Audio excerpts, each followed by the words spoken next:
And if there was one thing that I could take back, it would be how I used to deal with haters versus how I deal now. Yep. You see, I come from a very insecure background. As a kid, like every time some shit in our neighborhood went wrong, they were knocking on my mom's door. You know what I mean? Had to be your son, you know?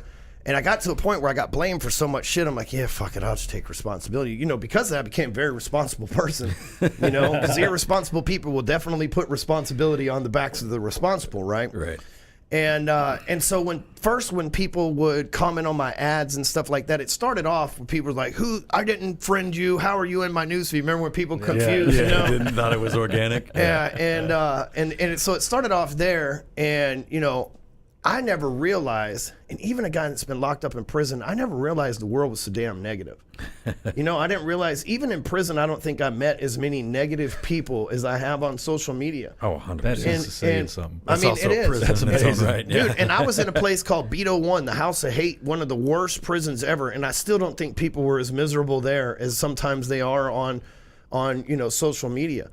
And I used to try to force those people to change their mind. Well, blah, blah, blah. Then I would get frustrated and I would get mad at them, and I would make the problem a million times worse.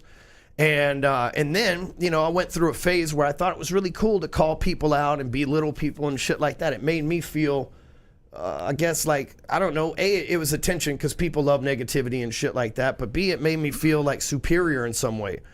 But one day, and I can't make this shit up, right? I was in another state drinking ayahuasca, and I had this like super huge trip, right? Like I went like out of my body into outer space, and like everything that you've seen on a Joe Rogan episode is true, right? And I'm up there, and this spiritual being, I call it the goat god, I don't know what the fuck it was, right? But this thing talking to me, this really happened, you know what I mean? Like this isn't some, you know, I mean, this really happened. It was like, I still can go there in my mind now. And he goes, you know, you've made it this far fighting with people, but you're not going to get where you want to go fighting with folks. You got to figure out a way to inspire instead of piss them off, Mr. Stewman. And dude, I came back from that trip, and that is literally the only fucking thing I remember from that trip, but it was so profound that I went, you know what, I'm done fighting with people. So the best way to avoid a fight, right, if you're drunk and I'm in a bar and you're starting to fight with me, the best thing I can do is just walk the fuck away and ignore you. If I try to change your mind, if I try to argue with him, it's only going to make them madder, right? Especially if I start being right. Yeah. You know what I mean? Like, especially if I start being, it's only going to make them madder.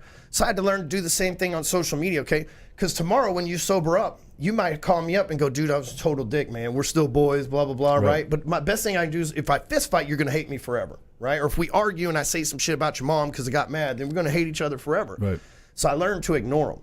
And this is the funnest part of the business now is I reply to every single comment I get except for the negative ones. I don't like them. I don't comment to them. I don't nothing. I ignore them. And it drives them crazy because people are being assholes because they need attention. Yep. And it drives them crazy. And one of two things happens. They eventually send me that message going, you know, I didn't like you at first. I watched one of your videos. Turns out you're right on the money to take my money, you know? Or they go away, you know what I mean? And it doesn't happen overnight, but what I found myself doing was only responding to the negative people, and I started leaving the people that were saying positive shit out because I figured, oh, they got it. I don't have to change their mind.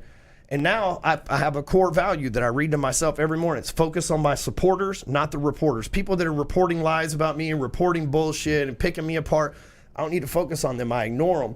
And I focus on the people that are supporting. So now I've just done the exact opposite of what most people do. If somebody's hating, I might block them. I might not, but I'm damn sure not going to let them know. The only way they'll know that I even saw their bullshit comment is if they go to check again and it's blocked. Right. You know, and I don't have time to deal with it anymore. And I can tell you what, man, my life is a lot better because of that.